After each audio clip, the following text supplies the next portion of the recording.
உலக இரட்சகராம் இயேசு கிறிஸ்துவின் ஈடு இணையற்ற நாமத்தில் மாரநாதா ரிவிவல் சர்ச் மூலமாக உங்களுக்கு என் அன்பின் வாழ்த்துக்கள். இன்று தேவன் நம்மோடு பேசும் வார்த்தையானது யோவான் எழுதின சுவிசேஷம் 15ஆம் அதிகாரம் 13ஆம் வசனம்.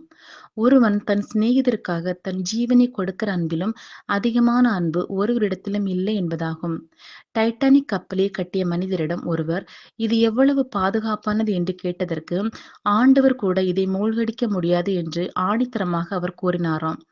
ஆனால் அந்த கப்பலுக்கு என்ன நடந்தது என்பதையும் அதில் பயணம் செய்தவர்கள் என்னவானார்கள் என்பதும் நமக்கு தெரியும். ஆனால் நமக்கு தெரியாத உண்மையான ஹீரோவை பற்றி தான் இன்று நாம் பார்க்க போகிறோம். அவர்தான் ஜான் ஹார்ப்பர்.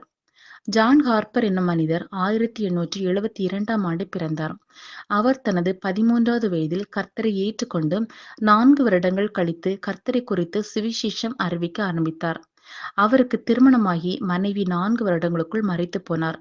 அவர்களுக்கு ஒரு பெண் குழந்தை இருந்தது. ஹார்ப்பர் மூடி பிரசங்கியாரின் ஆலயத்தில் பேசுவதற்காக சிகாகோவிற்கு அழைக்கப்பட்டிருந்தார். அதற்காக அவரும் அவருடைய மகளும் 1912ஆம் வருடம் ஏப்ரல் மாதம் 12ஆம் தேதி டைட்டானிக் கப்பலில் ஏறினார்கள்.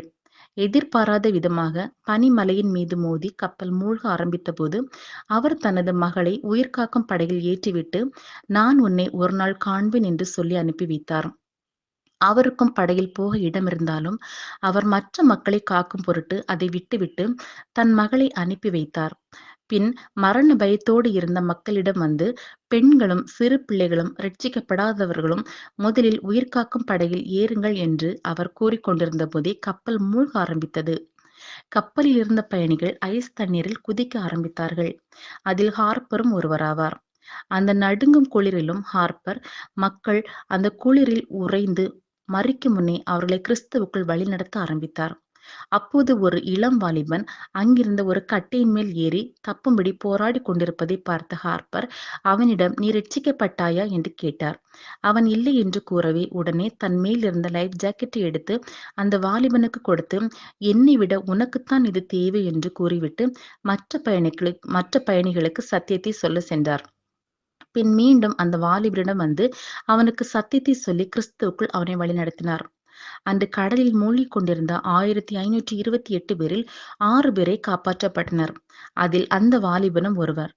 4 வருடங்கள் கழித்து அந்த 6 பேரையும் சேர்த்து நடந்த கூட்டத்தில் அந்த வாலிபன் கண்ணீரோடு எழுந்து நின்று தனக்கு ஏற்பட்ட அனுபவத்தையும் ஹார்ப்பர் எப்படி அந்த பனி நீரிலும் மற்றவர்களுக்கு சுவிசேஷத்தை கூறினார் என்பதையும் அவர் நீந்த முடியாமல் கடைசியில் பலவீனமடைந்து தண்ணீரில் மூழ்கும் நேரம் வந்தபோது கர்த்தராகிய இயேசு கிறிஸ்துவை விசுவாசியுங்கள் அப்பொழுது ரட்சிக்கப்படுவீர்கள் என்று கூறிக்கொண்டே மூழ்கியதையும் நினைவு கூர்ந்து கதறினான்.